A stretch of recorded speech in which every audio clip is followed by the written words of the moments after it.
Hey, welcome back to Photography for the Rest of Us, a place for people who love the art of photography. This is week 4 of our Learn Photo Challenge. I'm Carrie, and let's get started with day 1. You guys, we made it to the end of the month. So many of you have stuck with me the whole time, and I am so impressed. And I just can't wait to see what you guys come up with this week, because honestly, this week is gonna be harder, all right? So the theme for this week is creative ideas. And that is like the most broad term I could have possibly come up with, right? Like, it's really open to any sort of interpretation. But what I wanted to kind of go through with you guys and talk to you about is thinking about and designing your shoot. And we've been talking about this a little bit through the course of all of the weeks, right? Like, when we talk about depth of field, we're making choices as to what we want our image to look like. When we're talking about shutter speed, we're making intentional, either blur or not blur, choices to give our image an aesthetic and a look. And then we get into light, and that is all about choices and making the decision of where we want the light to be, or what tone and how high key or low key we want our image. So basically what I'm saying is, you might not have known it, but we've been training for this. Like, you guys are so ready. So what I want to do this week is kind of talk you through some like creative shoot ideas. And I'm going to start off with saying that it isn't about, like, I'm doing a few studio shoots and a few outdoor shoots and stuff, but it's not about that. It's not about being able to be in a studio because maybe you don't have access to that. And that's totally fine. I didn't for years. I usually would just set stuff up in my living room and like literally move my couch and my dining room tables.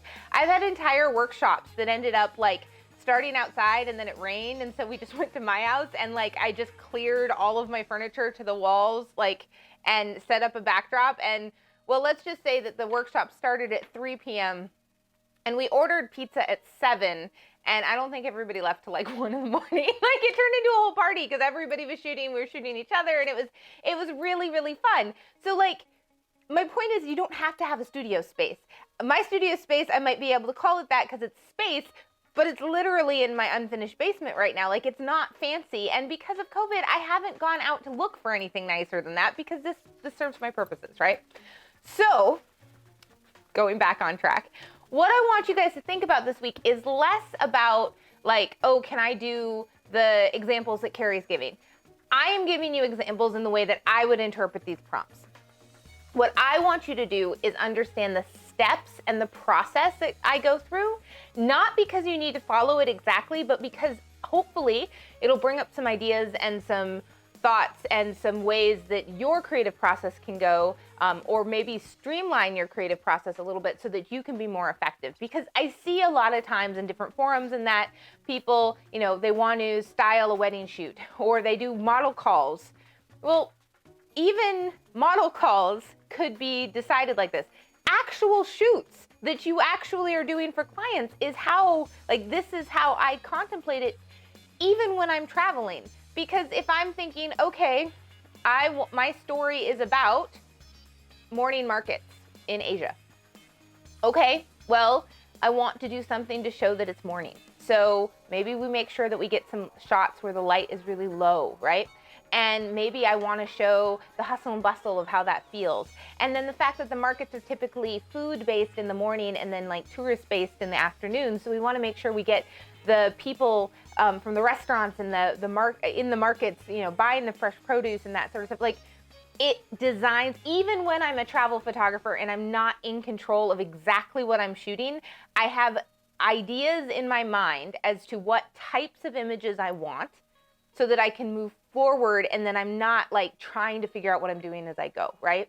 I know what kind of lighting design I want. I know what kind of feel and mood I want for my images. And that is how you decide like everything with your art. Now, I'm not saying that doesn't change. There are definitely days where I get somewhere and I'm like, oh, no, we're going to do this way. And it's going to turn into something completely different.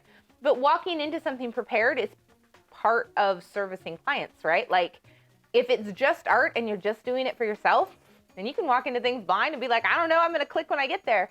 But if you're providing a service, you should kind of already know what you're doing, right? Like, you know what look you're going for, you know what light you want, you know what mood you're going for, and we're gonna just kind of talk through those steps. And I strongly recommend you trying to set up, like, it doesn't have to be a studio, but some similar things to me. Like, it doesn't have to be the same shoot, but like something with this amount of control this week. And if you don't have, like, I have kids. I luckily have kids that are old enough that can be told that they have to participate in these things. If you are not in that situation, make still lives. Do beautiful still lives of things you have around your house that tell the story of whatever you're trying to create. Like, it doesn't have to be exactly the same. I'm giving you a lot of creative freedom, but I really want you to, like, try and kind of overdo it this week, because going through the process, I think, can teach you a lot. And even if my process isn't going to be the same as your process, which is totally fine, learning each other's processes can absolutely help you, like, learn and grow in your whatever you're doing. So anyway, I think we're already like 100 minutes into this video and I haven't told you what the prompt for today is. So the prompt for day 1 is complementary colors. I'm going to tell you right now that originally I was going to do one color because I had a teacher once that made me do that, but it is freaking hard to do one color. So I decided complementary colors are way more fun. So complementary colors, that means looking at our color wheel, which is also an important part of photography, right? Is color theory and understanding how colors work together and what kind of mood and feeling colors give you. So complementary colors are ones that are on opposite sides of color wheel, like blue and orange, or red and green, or purple and yellow, that sort of a tone. So what I want you to do is create images. There's the cat again. Is create images. He loves being down here with me. Is create images using complementary colors.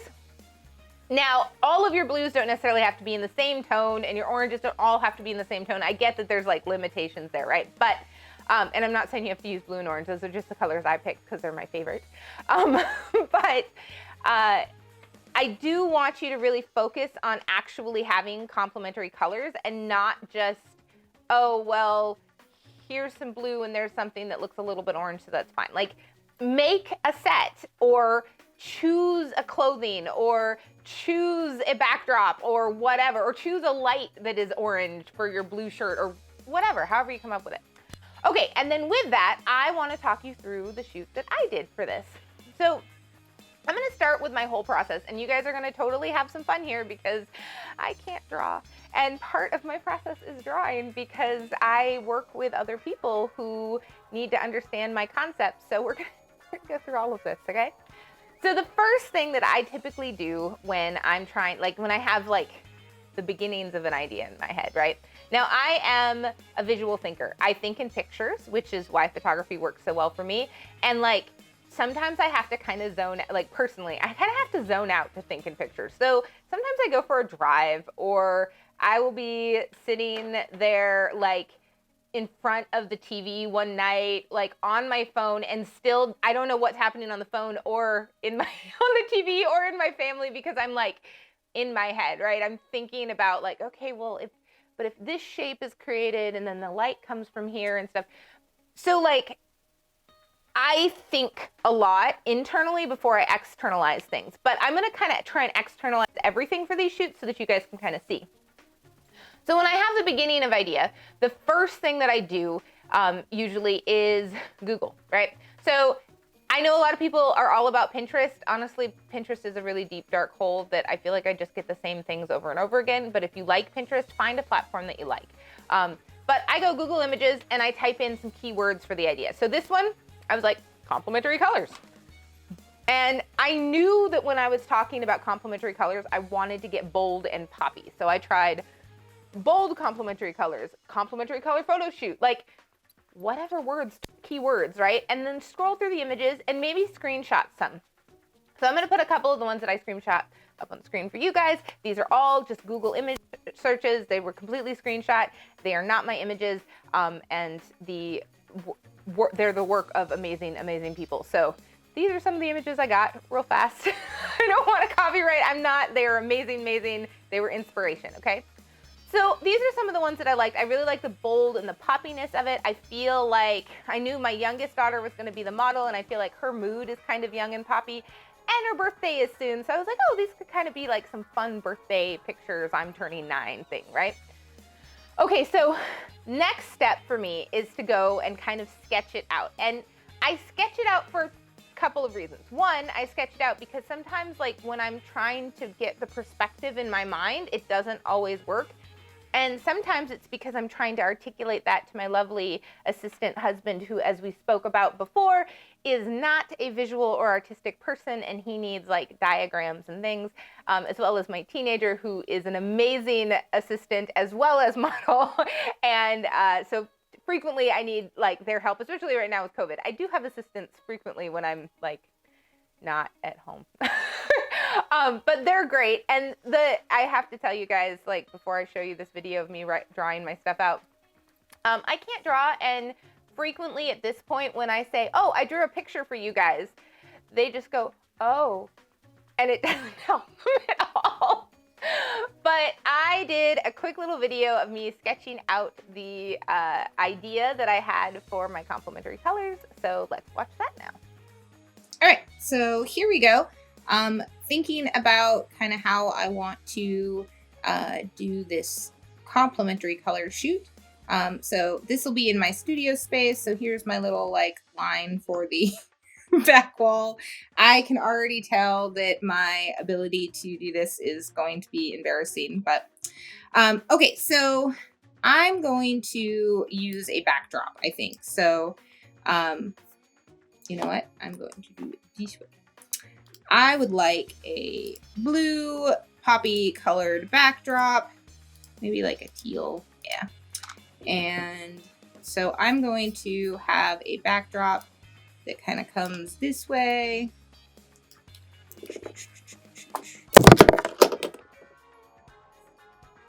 You guys get to see me color things in. I know I could use shapes, but I'm doing this digitally for you guys because my pen and paper drawings are worse.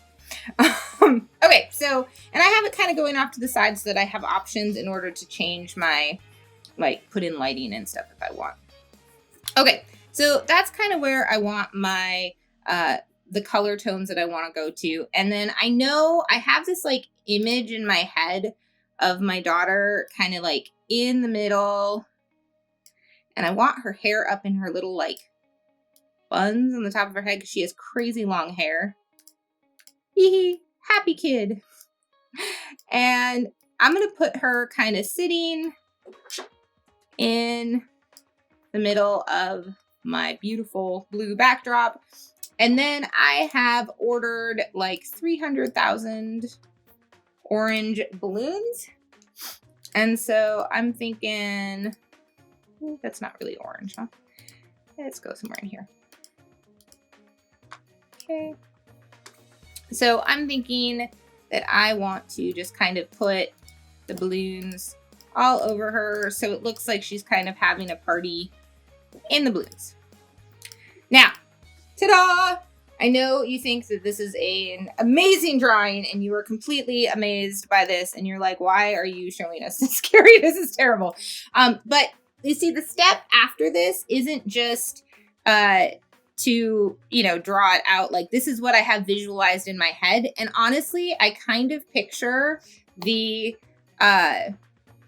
framing to be kind of like this, right? So the shots are going to be somewhere in here. But this is what the set looks like. Okay. And then the next thing we really need to think about is lighting, right? Like, what kind of lighting do I want to create in order to, like, for the vibe that I want?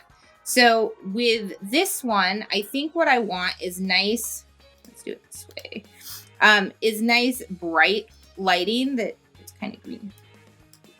I know it doesn't matter, but I'm kind of picky. I want really nice, like, flat lighting. So I'm probably going to light her something like this, right? Which I know right now doesn't seem like that big of a deal. You guys are like, okay. But, like, what I have to think about is, okay, how do I create that kind of lighting? So what I'm going to do is use an umbrella. Opacity.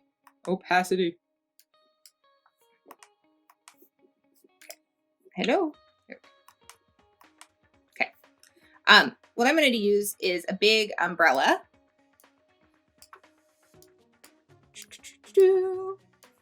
I literally do this for almost every shoot, you guys. Like a version of this. Not quite this this well drawn out. All right, so I'm going to use a super big umbrella here for the light, and that will help me. I didn't click the button, and that will help me get a nice soft and flat look. Okay, so lighting is going to go here. Ooh, maybe not there. Maybe because light is see-through, we'll do it like this. All right, so one big umbrella. And honestly, I think that I'm probably going to need a whiteboard, a reflector on each side, right? To create a tunnel, because I'm going to be sitting right here. Okay, so this is my setup. This is how I kind of want my lighting to be. And I know it doesn't make sense to you guys. Well, it probably does because I just talked you through it. But like, if you just saw this, could you imagine being my family who I show these pictures to and they're like, I'm sorry, what? But I want the framing to look something like this. And the next thing that I want to like really think about here with the framing is what kind of lens am I going to use? So I know that I am going to, it's just going to be a portrait, and I just want kind of the head shot. Like I said, I'm framing here. I kind of just want our shoulders up. So I'm probably going to use my 85. Ooh, writing is fun with a mouse. My pen was dead. And I'm going to use my 85 1.4. So, or I think it's a 1.8 that I'm going to use. 1.8 for this shot, because I know that I want like a portrait feel and I want distortion to be at a minimum. So that's what my plan is. We'll see how it turns out. Okay, so I know you guys love my art, right? This is why I'm a photographer and not a painter or a sketch artist. But like, you guys get the idea, especially when you talk through it, right? And the big takeaway there is that after I designed a color palette that I wanted and kind of thought about, okay, well, this is how I want the set, and this is the kind of images that I want to create, this is the mood I want from these, I then thought about, okay, well, how am I going to light this, right? Now, I used, as you can see, actually, you know what? I'll just show you. So here is the actual shoot that we did, some behind the scenes clips. There you go. And as you can see in these clips, I used a giant umbrella with a strobe, and that was my only light source. And I can sit in front of that. I know you can't see it so much in the video, but I was sitting directly in front of it on the floor, and it's big enough that the light wraps around me, okay? And then I just had her play with the balloons. The white boards on the side serve two purposes. One was for the balloons to stay contained within the area, and the other is they just help bounce around light and help with shadows. There were some shadows on the side of her face because I was only lighting from the front. I was totally okay with that. It just added a little bit of depth and that to the image. So these are some of the images that we ended up with in the end. I think they're cute.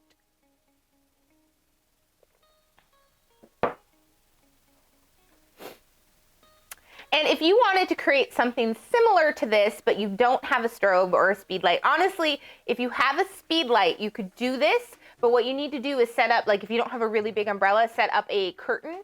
And again, you just need your light source to be bigger than your subject if you want that nice wrapping soft light. So you could shoot it through a sheet like we kind of talked about in some of the other videos. See, I told you guys we were training for this. You could shoot it through a sheet like I showed you in some of the videos last week. You could use an umbrella. Or if you don't have any sort of outside light, what I would recommend is, if you wanted to like recreate this exact set, right, is set it up facing a window. It would be better if the window doesn't get direct sunlight, but if it gets like mostly sunlight. If it does get direct sunlight, you absolutely do need a curtain to diffuse the light. If it's not direct, you might or might not need a curtain. It kind of depends on how direct and how much of an angle that light is. But similar, you guys saw the light that comes in my back door. I could have done this whole shoot if my couch wasn't in the way, like right in front of my back door, because that light in the afternoon is really nice in that door.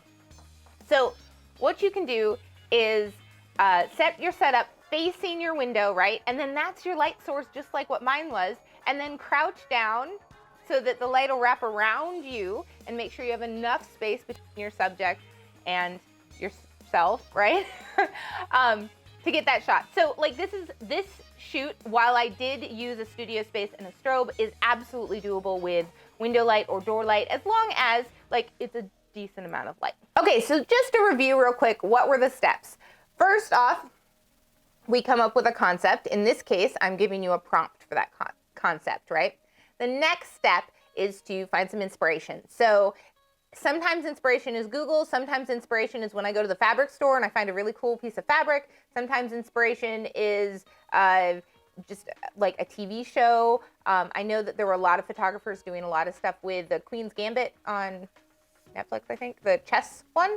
The cinematography in that, and the lighting and the color grading in that show was amazing. Like, the show was great, but like the visual aspects were really good as a photographer. If you haven't watched it, you should watch it and watch the colors and the framing and stuff. Anyway, I digress. Find inspiration. Map out what you kind of want your shoot to be and what kind of images you want to create. So if you were going to be outside for a shoot, do you want to make sure that you are shooting and you want the trees and you want to show that you're outside in some epic scape? Or is it more an intimate where you want kind of more close-up pictures?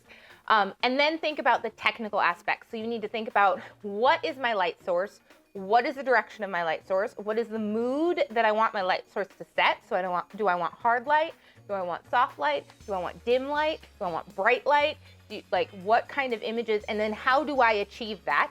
Backing up, okay, if this is the visual I want, what kind of lighting will create that for me using the tools that I have? And then think about the technicality of, okay, what kind of lens do I want? What kind of aperture and shutter speed am I going to need for that situation, knowing all of the other variables? So when you're really setting up a shoot, there's so much that goes into it before you even have your camera in your hand, is what I'm saying. And you don't have to go, like, this makes it look like there's a lot and technical and stuff. And I will say, blowing up like 300 balloons was not the most fun evening I've ever had. But the cat liked it. I will put a video at the end of this of my cat stealing the balloons because it's funny and it made me laugh. So you guys can enjoy.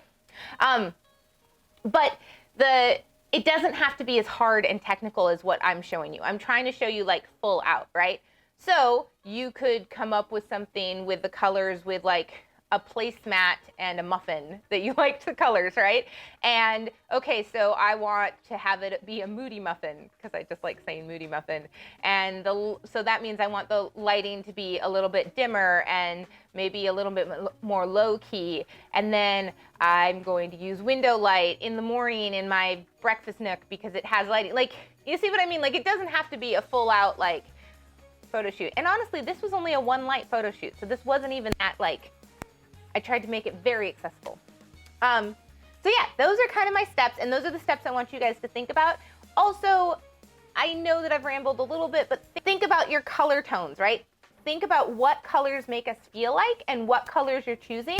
And I would love for you, when you add in the comments on our Learn Photo thread, where the Facebook group is below, I would love for you to add like what mood or what, like, give me more information about your image. Tell me what you were trying to achieve. Tell me what the colors made you feel, or what you thought about the colors, or why you picked those colors, or whatever. You can do the same when you post them on Instagram with hashtag Learn Photo Challenge and hashtag it's this way and hashtag photos for the rest of us. I'm looking at the video backwards, so I've been doing this for a month, right? This way. So when you post them on Instagram with the hashtags, give me the same thing. Give me a little bit of like a why behind it. I chose blue and orange because blue and orange are mine and my daughter's favorite colors, and I love the interplay between the two and how fun and somewhat nostalgic the colors make me feel, and they're bright and poppy. But okay, so I think we're good. The cat's also saying goodbye. I will put that video here at the end. Please reach out if you have any questions. I don't anticipate you guys having photos for this on the first day. Like, As soon as I upload it, I anticipate all of these kind of getting pushed because you're going to be working on them throughout the week. I know this is going to be a hard week, but I'm telling you, you don't have to go all out. What I want you to do is think through the process, and I know you can do this because this is what we've been working for the whole month. I am so proud of you guys, and I can't wait to see what you come up with. I will see you tomorrow. Bye.